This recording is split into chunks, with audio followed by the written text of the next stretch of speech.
And when you're ready to wake up, you're going to wake up.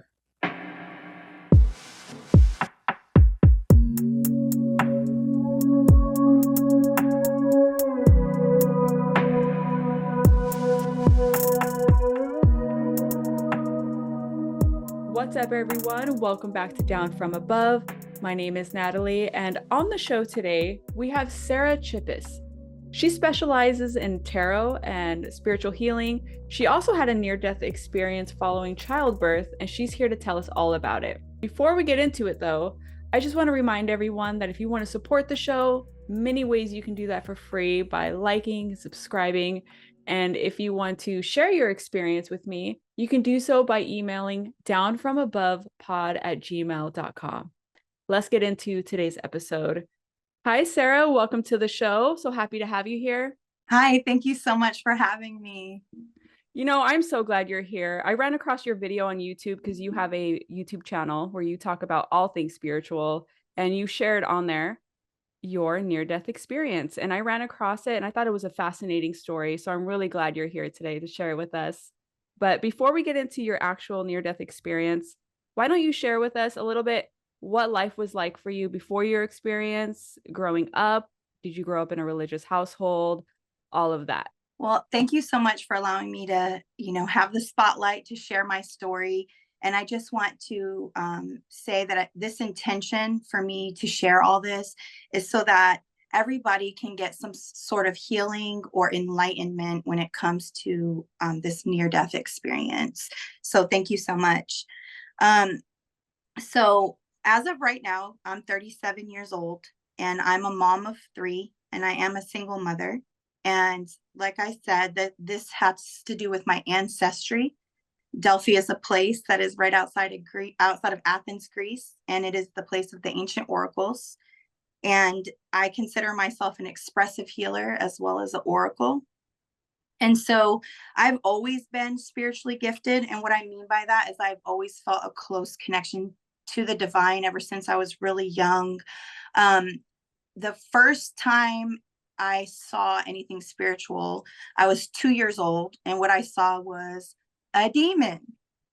And it was very scary. And I remember telling my mom, and she didn't really believe me and things like that. And again, when I was 8 years old, I saw what people would like to say the Grim Reaper. You would like to call the Grim Reaper. However, now that I'm older, when I asked Source about that experience, Source told me that that was a specific demon of death, and his name is the Destroyer. And for those that are listening, if you've ever endured great hardship in your life or even had to experience death, a lot of the times it's because you have a purpose and a call that is associated with your light, your life.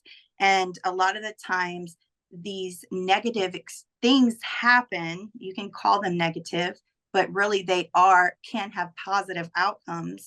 But these things happen usually because, I like to say the enemy is after your purpose, after your gifts. And the reason why is because on the other side of your purpose is other people's awakenings. So when I come out and I tell my story, other people are allowed to be enlightened and awakened. And a lot of low vibrational spirits don't like that. So of course, by the time I was 8, I was already face to face with what Source now I know is called the Destroyer, this entity.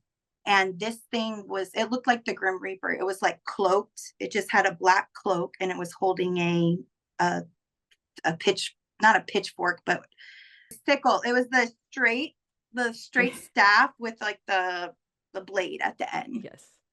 And it didn't have a face. Its face was completely black, dark, black, no face. And I remember being really scared and telling people, but people think you're, that you're crazy or whatever. Also in my home, we grew up very religious. And so we would go to church all the time and things like that. And then put into it, I was in an abusive household. So I was being, I have gotten sexually abused by my brothers. My mother was emotionally unavailable. She was always at work. and my stepfather was a narcissist, and he used to physically abuse me all the time.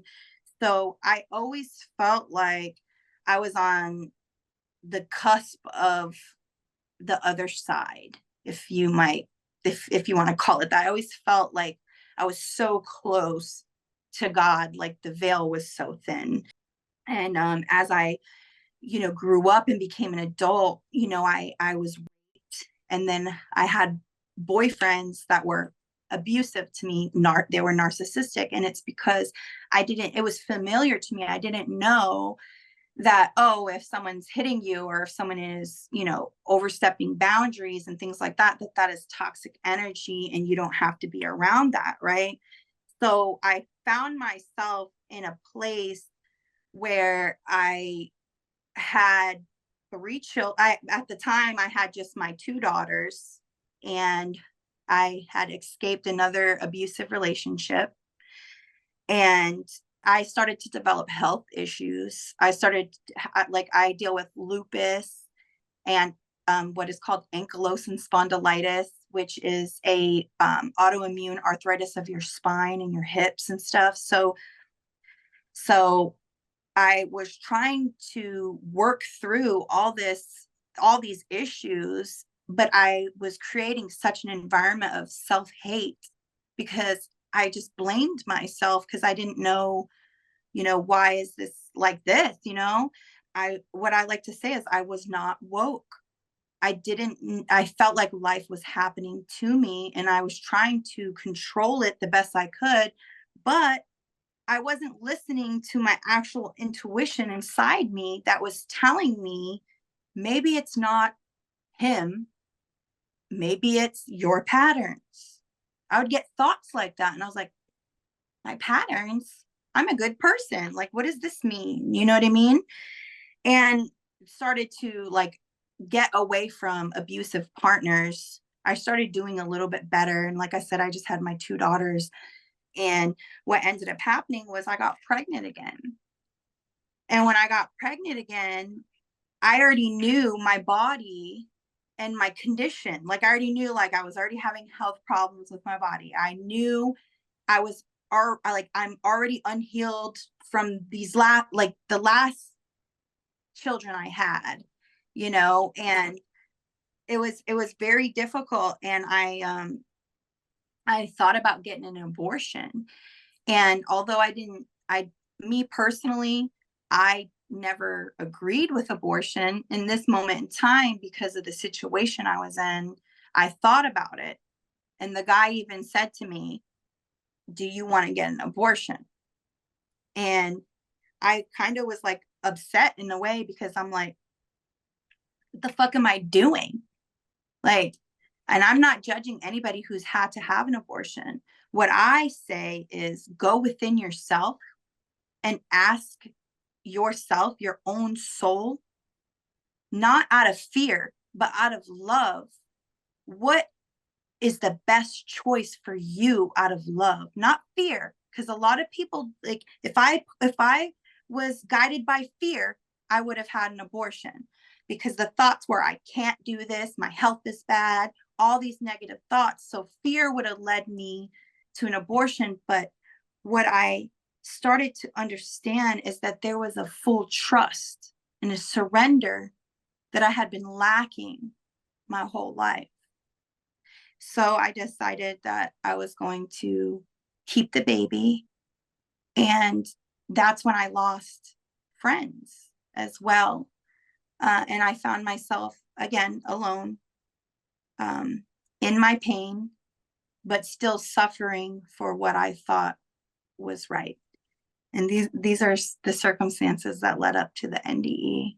Well, that's a good segue. Let's go right into the day of your near-death experience and how that sort of unraveled itself. So I had a very high-risk pregnancy with my son. I was on bed rest for most of the time. He was taken by C-section, almost 2 months premature, because I ended up with gestational diabetes. So he got really large. And plus I was dealing with the other issues I was dealing with. And so we scheduled the cesarean, and it was scheduled for July 6th, 2017. So this was the day of my NDE. And I went in, and I already had like a pitfall feeling. And it wasn't, I already had 2 cesareans prior, so I knew what that normal fear felt like, but it didn't feel like a normal fear. It felt like I knew something was going to happen. And so I started kind of like freaking out a little bit. And I said, I need to speak with the anesthesiologist. Something's not right. Like, I need the anesthesiologist to know that I'm not feeling right about this. And so anyways, I went in, I had a spinal tap instead of an epidural. An epidural is when they numb you from like your waist down with a needle in your back. But what they do for, I guess, certain cesarean sections, I had a spinal tap. So I could only move my neck. And so everything below it, even my hands, my shoulders, I couldn't move. So, and they keep you awake during it. And so I was fine during the surgery. You know, I was like in and out of consciousness. But when we went to the recovery room, like right after surgery, they take you to a recovery room. That's before you even go to your actual room. And this is what I remember first. So I went to the recovery room, and I came to, and the nurse came next to me and was giving me my pain medicine. And I said to her, I need ice chips. I'm hot. I'm thirsty. And she said, no, you just came out of surgery. You cannot have ice chips. You need to wait like an hour or something before I give you anything. And then I said, okay. And then I must have passed back out. And then I woke up, and I told my mom, because my mom was there. She was the only one that was in there with me. And I told her, can you go be with my son? I don't want you in here. I want you to go be with my son. And she said, no, because your son is fine, but you're unstable. And I said, I want you to go be with my son. And I remember kind of like getting mad about that. I was like, he's new to this world. You need to go be with him. And she wouldn't leave, which I'm thankful to this day that she did not leave. The next thing I know, I was awakened to my mother. She was halfway in the room, but she had her arm in the doorway, and she had the door open and yelling, and she was yelling in the hallway, and she was like, I need a doctor in here. I need a doctor in here. Her blood pressure and her heart rate is low. It's too low. And I remember the nurses coming in, and I remember them freaking out. Like, I just remember them being everywhere. Just like, I felt like a bunch of scattering roaches all around me. Like, it felt like they had no idea what was happening, what they were doing, but they were scared. And I was in and out of consciousness, but I felt peaceful. So I was so confused. I like, why are these people like running around like this? So the only thing that made me feel uncomfortable is I was so hot. So I remember like my mom said, Sarah, wake up. The doctor's in here. And they sent the anesthesiologist, the head anesthesiologist that was on the floor. They sent him to my room.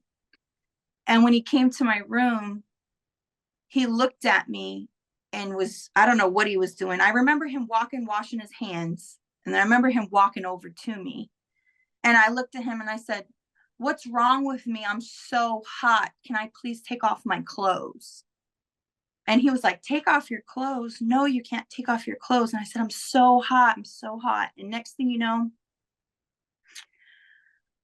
all I remember is the water. I remember seeing the ocean. And It was so peaceful and so beautiful and so serene, and everything was just perfect. And I started walking towards the water, and I noticed that there were like different groups of people playing in the water. On this side, to the left of me, I saw a mom with her young child. He might have been like, it was a boy. He might have been like 1. And he was in one of those like little life rafts. She was playing with him in the raft. And then on this side, there was another group of people that were playing, and I can't really recall. I remember that there was a couple males, but I don't know. But the thing is I didn't know exactly who these people were, but they wanted me to join them. But see, they didn't acknowledge me. They didn't say hi or anything like that. It was just a knowing. It was like, this person was over here doing their thing. These people were over here doing their thing. They weren't looking at me waving hi, but it was almost like they wanted me to, I was welcome. I was welcome. I was more than welcome to come and experience this beautiful water, this beautiful time, with everyone. It was almost expected. It's almost like it was almost had the same feeling of like if you went back to your mom's for dinner after you're grown or something, and you just feel like back at home. And it makes me want to cry. Think about it. I felt like I was going back home. And I heard my mom's voice when I was walking towards the water. I heard her say, Sarah, like that. But I ignored her. I did stop for a second. She went, Sarah, and I stopped for a second. And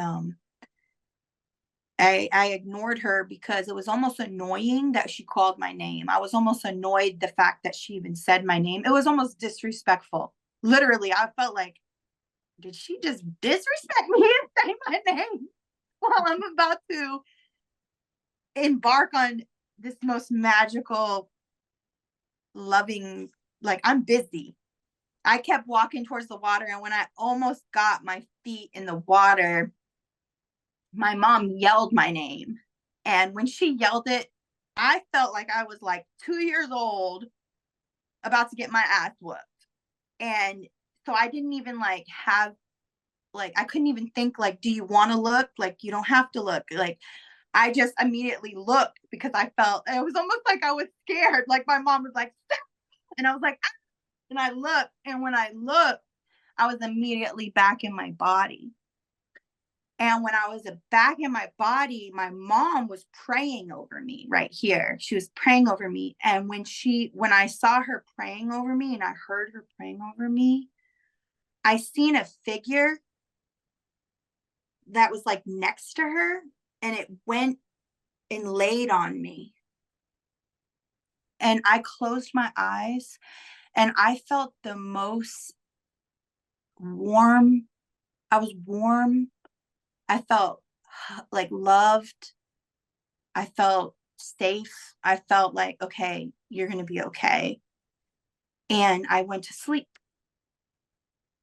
And next thing you know, I don't know how many hours passed, but I woke up and I was in a different room, and my temperature was about 96 degrees. And the doctor came in there, that head anesthesiologist, and told me that what I had experienced was called morphine-induced hypothermic shock. And what that means is the morphine that the anesthesiologist gave me was so powerful that it caused my blood vessels, right? Anybody who's on a morphine, your blood vessels will dilate and they'll get big. And when that happens, it's called losing homeostasis. So your body loses body heat. So basically what happened was they didn't keep me warm enough. So I went into shock. And my body was dead, dying, so cold, but I was so hot. I just felt how hot I was. So upon returning, it was very scary, honestly. So if I can ask, you don't remember the actual moment of leaving your body. You were just aware of your mom calling the doctors, they're running around you, and then you just found yourself in this place. Is that correct? So the moment that I went over was when my mom called the doctors, and they were all and all the nurses were scrambling around me. I looked over at my monitor and I saw my heart rate, how low it was, and then I was gone. I was gone. I was there. I immediately was in this place that fast, like boom.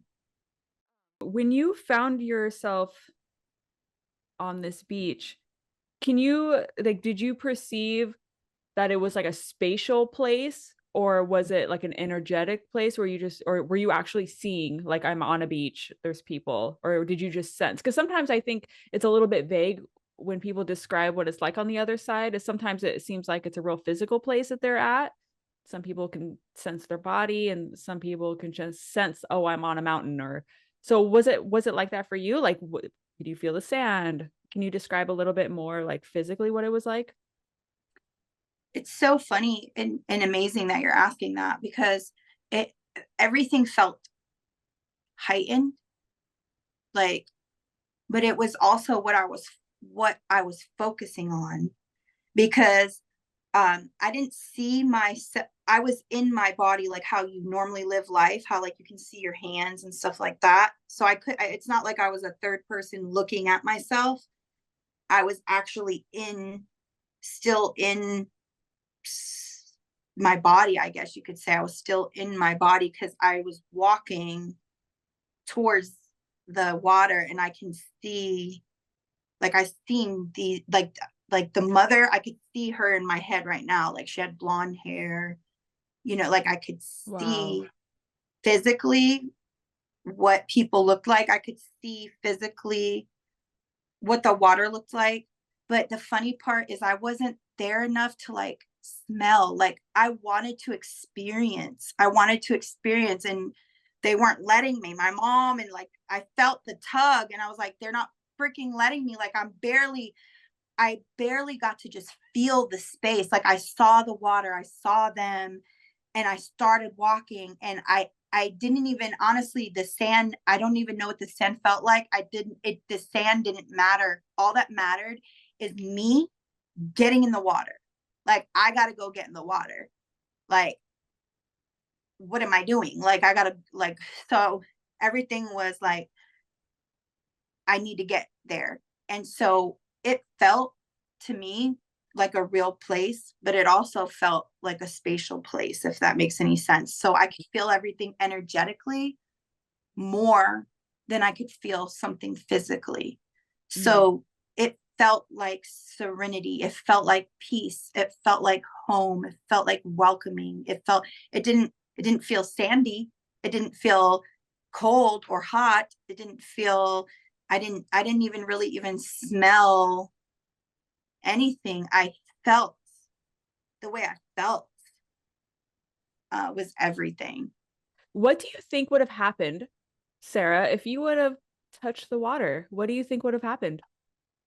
I would have had all I can say is it felt like Disney World on steroids, or like Disney World times a million. Like, You just lit up. You just lit up when you started talking about, like, what would have happened. That's like saying, like, what would happen if you went backstage with your favorite singer? Like, it's just like, I would have experienced my slice of heaven. That's what would have happened.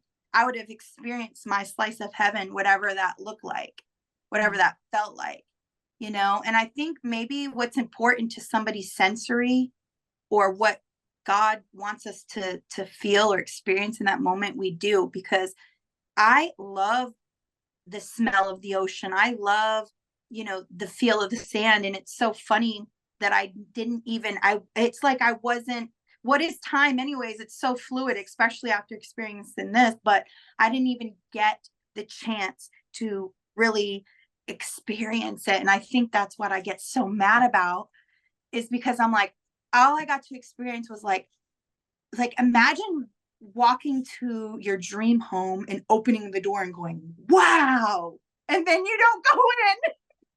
Just like, I know you were there on the beach for a brief moment, but did you have any perception of time? Like maybe how long you were there for?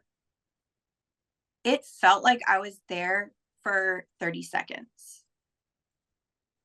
The time was not the same, the perception of time. The only way I could probably describe it is, have you ever like had a really good nap and it felt like it was like 2 hours, but it was only 10 minutes? Like you're like, whoa, that was a powerful cat nap. It's that same kind of feeling of, okay, it felt like 30 seconds, but you know, my C-section was at 11, but by the time it was like 5 o'clock by then, because I remember my mom telling me I'm hungry and she left me, and I was scared because at one point she had left, and I'm like, so it's out. It didn't add up. The time does not add up. It is not the same. It's almost like if you go on a car ride with someone that's 2 hours, and if it's fighting and all that 2 hours feels like an eternity. But if you're having fun, it's that saying of like, time passes fast when you're having fun, or time flies when you're having fun. It was giving that. It was just like every second there was so filling, so satisfying, that, oh gosh, it's gonna make me cry, because it's giving me like a scripture in the Bible that says, better is one day in your courts than 1,000 elsewhere. And that's literally what it felt. Is like I would trade, and I don't want to say that because I'm here for a reason. It was the most, think of like the best memory that you could ever think of in your life that you've ever had, and imagine living that experience. Maybe not that exact experience, but the essence that you felt in that experience, that's what God is. Like, that's what it felt. It was like the essence of everything beautiful. That sounds just so incredible. Can you talk a little bit about your self-perception? Were you, when you were over there, were you aware that you were Sarah? Did you remember, oh, I have a body. I have my mom's back there. I have, this new baby. Did you have any memory I didn't you care. just had a baby? No. Nope. I so didn't know what just happened. Like I didn't remember about a baby. I didn't remember, did I just die? I didn't think any of that. All I thought was like, I'm here in this moment, in this present moment, and nothing else matters. And when my mom called my name, I knew that was my mom. So as soon as I heard the voice say my name, I knew my name was Sarah, and I knew that was my mom's voice. But it annoyed me because I was in the present moment that I was in. But see, even when she called my name, I thought I was a little kid. I thought I was a child. I didn't think, oh, I just had a child and I didn't even think, oh, I need to get back to my son. I didn't even think that. And I know a lot of people that have had near-death experiences, they're like, oh, I got to get back to my child and all. I had no awareness of any of I would call it, at that moment, it would be past life. I was headed towards beauty, and I didn't want to be bothered, honestly. I don't know if that's a bad thing or not. Now, would you say, a lot of people say this when they have near-death experiences, that on the other side, in the afterlife, it's far more real than this reality? Was that something you can agree with? Yes. And it also depends on your definition of real, because is real to you a physical touch, or is real to you something you experience within yourself?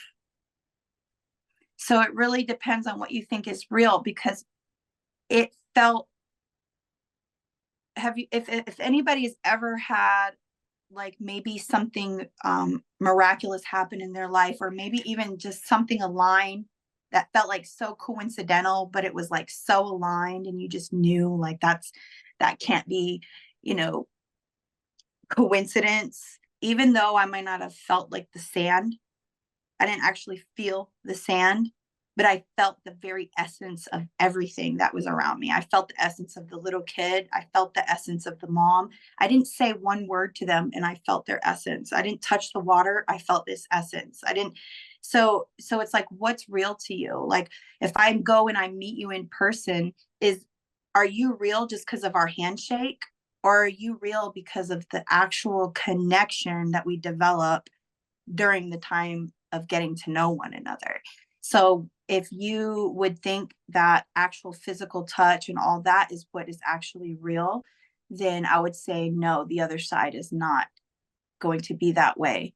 But if you understand that this life is more than physical, then you'll understand that when you experience the very real essence of everything, that is way more real than you can experience here on Earth. Oh, that completely makes sense. Because it confuses me sometimes, because I've never had a near-death experience, and some people will say it's vivid, the colors are this, it just seems so much more intense, and my senses are heightened, and it's just hard for me to imagine that. Or some people will say it's non-physical at all. I didn't see anything, but I sense this space, and to me, I'm like, well, that doesn't seem real. Like it's hard for me to sort of justify that in my mind and categorize what is real. So when you say it like that, that totally makes sense. Now, to me, I'm starting to learn that this earthly plane, this, my desk, the ground beneath me, the chair that I'm sitting on, to me seems real because I'm physically touching it. But if we aren't our body and outside of this life is non-physical, then this isn't real. So that totally like clears it up for me a little bit. And I love that. I love that. Yeah, the near-death experience will break your illusion on what Exactly. is actually real. What is real? How could we incorporate that like knowledge in our everyday life when we get so caught up in the earthly things, all these earthly problems? How do we just like, what do you do when things happen in your life? How do you pull from your experience to help with those struggles? What a beautiful question. I love this podcast already. I learned about self-reflection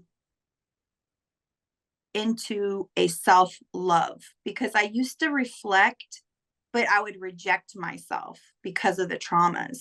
And what I learned is that through our struggles, we can gain a purpose from our pain. So I took all the pain that I experienced through all this, and I remember the love that I felt on the other side. And God started dealing with me about loving myself, about investing in myself, about having gratitude for myself, for being able to come back and be a mother to my children, for having gratitude for my body, that it still survived through all the trauma.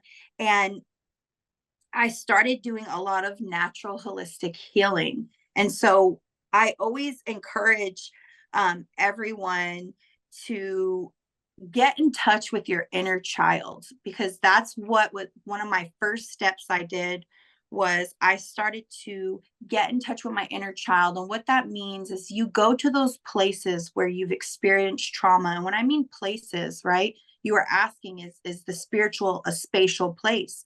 Well, trauma from a young child, you can revisit that place.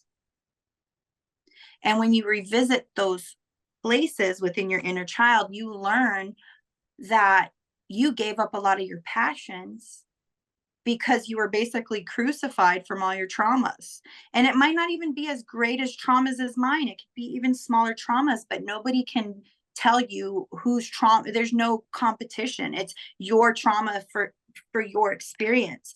And so I always encourage people to like, connect with their inner child and understand like, what was your passion when you were younger? Like I used to always love to sing, and I used to always love poetry, and I like to express myself through my communication. And so as I shared my story, Source was telling me, open a channel, on YouTube. And what I encourage you guys to do is express yourself wholeheartedly, authentically, your light, your dark, your flaws, the good things you've gone through, the bad things you've gone through, and really be real with yourself. Really not just reflect to replay experiences, whether good or bad, but actually integrate, meaning take these things and then create something out of it. And so what I would like to encourage people is with self-love, self-care, and holistic healing. Get into nature, think good things about yourself, say good things about yourself, be around people that make you, it's not all about feeling, but yeah, that make you feel good. You don't want to be in places that always make you feel rushed and always make you feel, not good enough and things like that. We got to be able to really look within and heal these areas of ourselves so that we can actually gather purpose from it all. I want to ask you one more question about your experience in itself before we move on, because I definitely have tons of other questions for you. But so a lot of people will say like they found themselves in the void or in just a white room, and it felt like a holding area, or the transition phase from leaving their body into embarking on the actual afterlife. It's a tunnel or whatever it is. Yours seemed like it was the beach. It seemed like if you were to touch the water, that would have been it. You would have gone into quote unquote the light. So why do you think it was the ocean and not a void or a tunnel or whatever? Like, why do you think for you, what does the beach mean to you? Have you ever sort of came to any conclusions about that? Yes. So the beach has always been a beautiful place to me.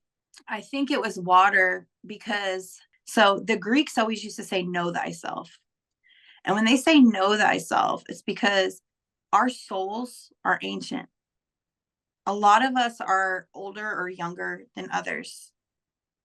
And I have a connection with water. I'm not like a water zodiac sign or anything, but the water energy, first of all, the water energy is all about emotions. It's also a great transmuter of energy. So, and I feel like as I gotten to know myself more and more, my actual soul, what my soul has experienced is that I've had more lives on living in water than I have lived on land.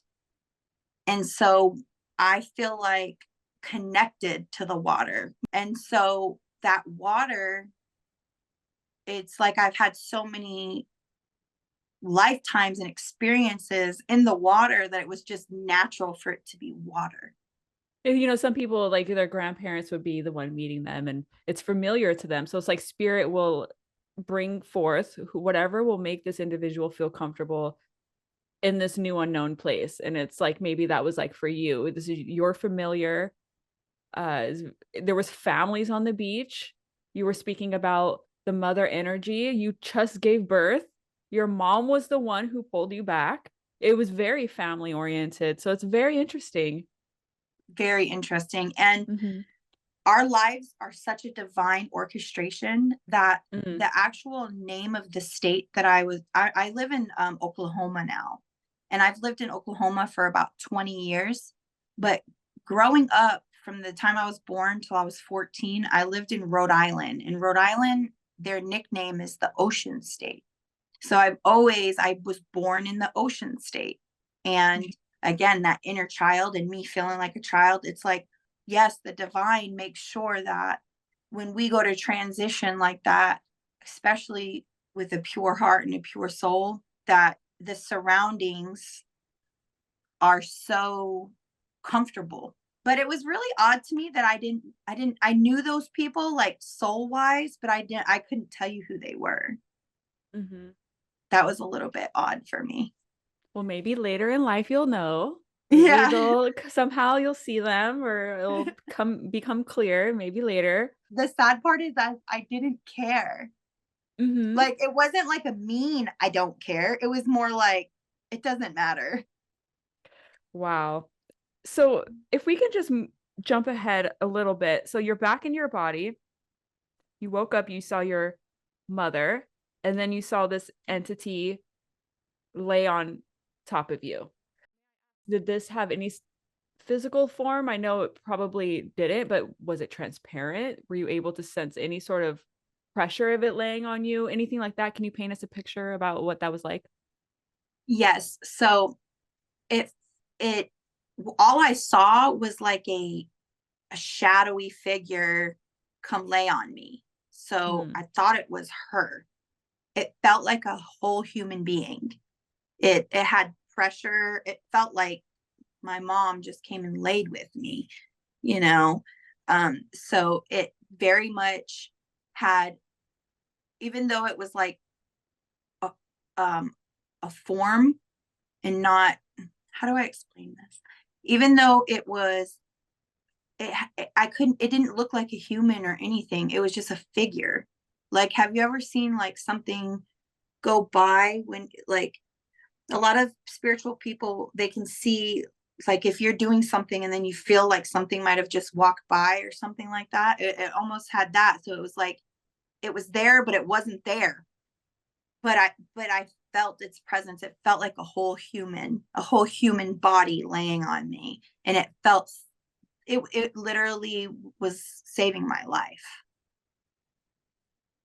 Who do you think that was? Or what do you think that was? I think it was an angel. I think Mm. it was an angel, but the weird part is I thought it was my mom because she was praying right there and it felt like it came right out of her prayer. So it wasn't, it, the angel, I felt like it was an angel, but it didn't like appear as this beautiful angel. It had a purpose, and its purpose, it was to lay on me and make sure that I stayed warm and I got, like, I felt better. Like, to like, it would give me the same energy as like, there was like a mass shooting or something, and then you cover your child to make sure they don't get hit. Mm-hmm. It was giving that, like once it laid on me, the protection was there, and that was it. Wow. Did you tell anybody about your experience like immediately after? I told my mom. I Mhm. only told my mom. And what was her reaction? She was scared, and so it helped her, um like it helped her move her energy, because she was so scared and panicky that she was like, I didn't know what to do. All I did was pray. I just knew, like, how am I supposed to take care of your 3 kids? She said. She's like, I needed you to come back. So she was The like in this practical like desperation. worries, yeah. Yeah. She was just like desperation. And I'm like, Mom, Mhm. and she was like, you knew, you better not have went to that water. You better bring your ass back. So it was healing. It was healing when I told my mom. She didn't have any doubts. She believed me, but it helped her be thankful and be a little bit more calm about the whole situation. But she was the only one that I told about it. And I wanted to say this, like, I knew it was going to be, like, I knew hell was about to break loose whenever I decided to have the baby and I chose to trust and surrender. I saw a sign that said Emmanuel. And if you look up what Emmanuel means, it means God is with us. And so in that moment, God was like, I am with you. And so I was like, okay, so even if I have to face death, I know God is with me. And so it was just crazy how it actually did take my life, but it didn't really overcome me, and it didn't win. It didn't fully take my life. And so I was able, to come back here, and I ended up naming my son, his name's Grayson Emmanuel. So it's like grace in Emmanuel, grace in the God that is with us. Cause I felt like God had grace towards me that day, because even though I wanted to go, I wanted to leave, I felt like God was like, I want you to be there for your kids. I want you to fulfill your mission. There was something else I was supposed to do. And like I said, it was getting this purpose from my pain, so I always encourage people, go within, listen to your intuition, trust God, love yourself, really love yourself by healing yourself, meaning, don't allow others to treat you bad. And if don't live by other people's narratives of you, question your beliefs in the way that you were brought up. And don't let people gaslight you and make you think that you aren't who you can be. Because there's this version of us that's who society says we are, and then who we actually are. And when I died, I felt that love, and I realized who I really was. And I was like, when I came back here, I'm like, you're not your skin suit. We're not just our bodies. We're also our spirits. We're also our souls. So we have our mind and our body and our emotions, and we also have our spirits and our bodies. So it's above else, we should choose love. And we have to be able to ground this love to this earth, because we come from a place of love. And what happens is we come here and it's such a dense reality, and things can get very confusing, and disillusionment happens, and we forget our divinity, and we get caught up in all this crap. And it's Source really just wants us to be able to understand that you are not your trauma, and you are loved, and you have a purpose to do here, and when you go to the other side, hopefully it's peaceful for you like that, because there's been a lot of people that don't experience that. They experience the other side, and I say that we should be able to have this rebirth. I wore this little butterfly shirt because the butterfly that in the tarot deck is the death card. And when people get the death card, they get scared. And death is not to be feared if your heart is right. Judgment and all that is to be feared if you're not living, with a pure heart of God, of love. Other than that, you're just going to go through a rebirth, and you're going to be birthed into something more beautiful every time. So I always encourage people, this NDE, at first it felt like the death of me. And over time, it's taken a lot of time. My son is 7, about to be 7 now in July. So it's been 7 years since this experience. And I had to do a lot of healing even from that, because even that near-death experience is very traumatic,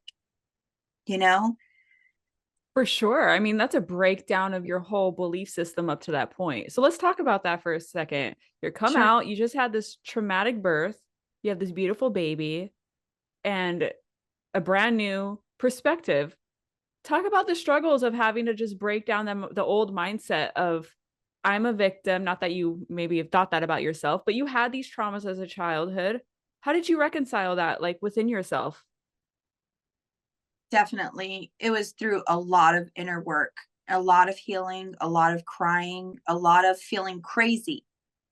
That's why I always say, be grounded. What does grounded mean? It means know who you actually are. What I mean by know who you actually are is not that you're a hairdresser or you're a mechanic or something. No, it's who are you really in your soul? Are you an actual pure loving person? Get to know yourself like that.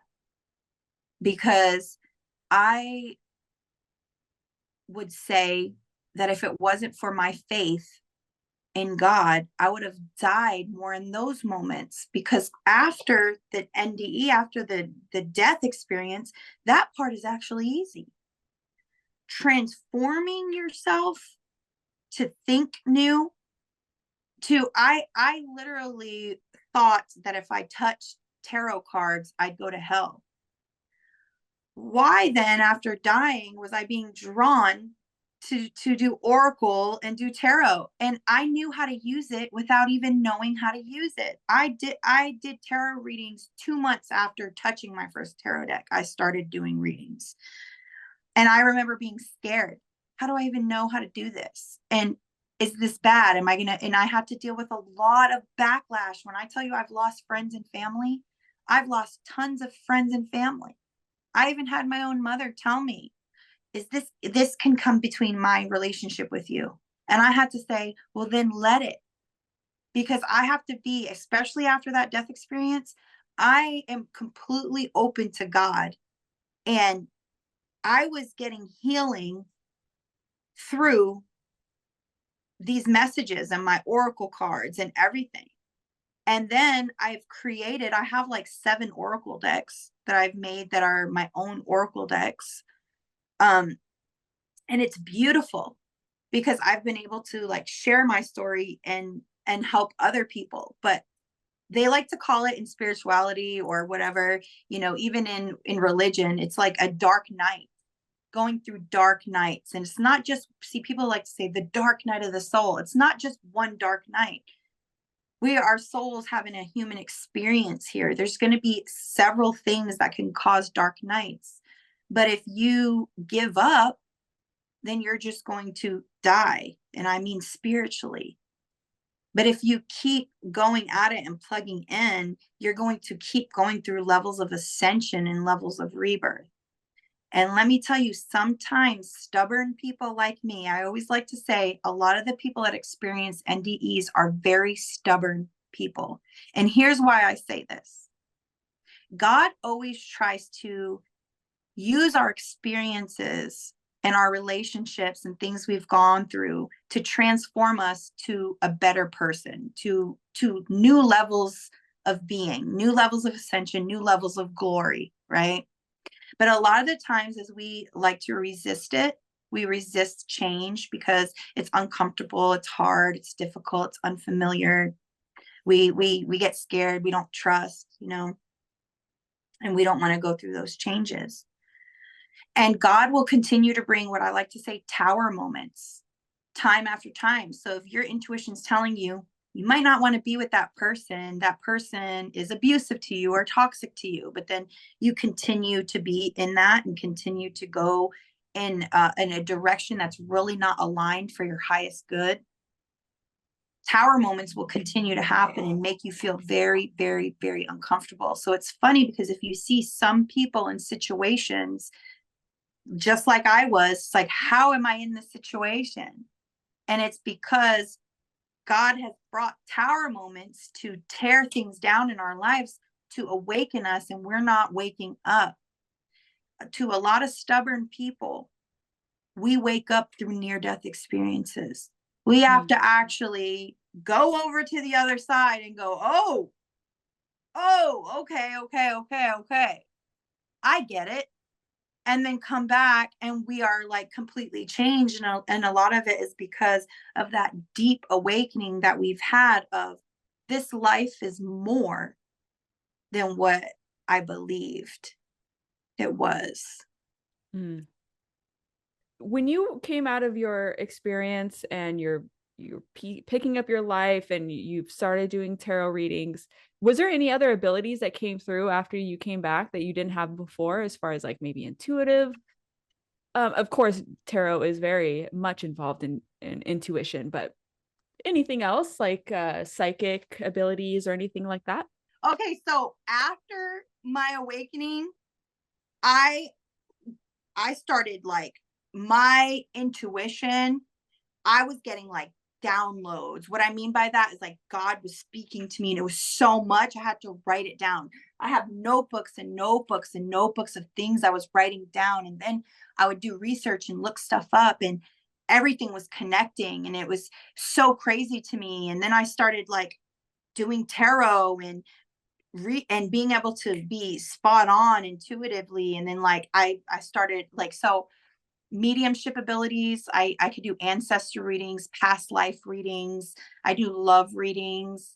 I mostly do it to guide people because a lot of the times with love or with, you know, like past life is like getting to know yourself. And with the love, it's usually about self-love, you know, because we want to attract a partner. Okay. Even when you attract a partner, you know, because you're married, you still have to balance your own stuff. You still have to balance your own emotions, your own energy, your own things, you know? And so a lot of people, they think about love and they get all goo-goo-eyed and stuff. And a lot of these people, it's like how I was lacking a level of self-love, you know? So everything opened up. When I say everything opened up, if you go to my website, I mean, I do energy healing with your chakras. I do inner child healing. I do past life readings, regular love readings, regular, you know, anything, honestly. If you go look, I have such a big list, I can't even name everything. And it was very scary at first. It was very scary at first because I'm like, what is all this? And then people are going to think I'm weird. And then especially a lot of my family are Christians, so they don't agree with what I do. And then a lot of people in the spiritual community, they hear me say Jesus and then they hate me. So I got both groups that don't really, you know, the spiritual community don't like me, the Christian community don't like me. And all I can do is stand in this truth of like, I know what I experienced and I know my relationship with God. And I know that these gifts have helped tons of people be able to heal so that they can, you know, really walk into their purpose. Because once we heal these like karmic patterns, these patterns that cause like sabotage and stagnation and stuff, then we can really work and walk into our divine purpose. And that's really why I do what I do, because I want to help people do that.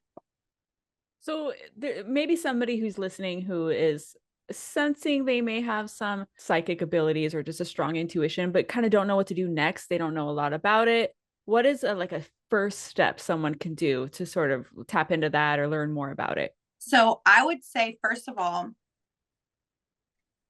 don't do it if it's just piques your interest because you're interested in spirituality or because you think that, you know, spiritual stuff is cool.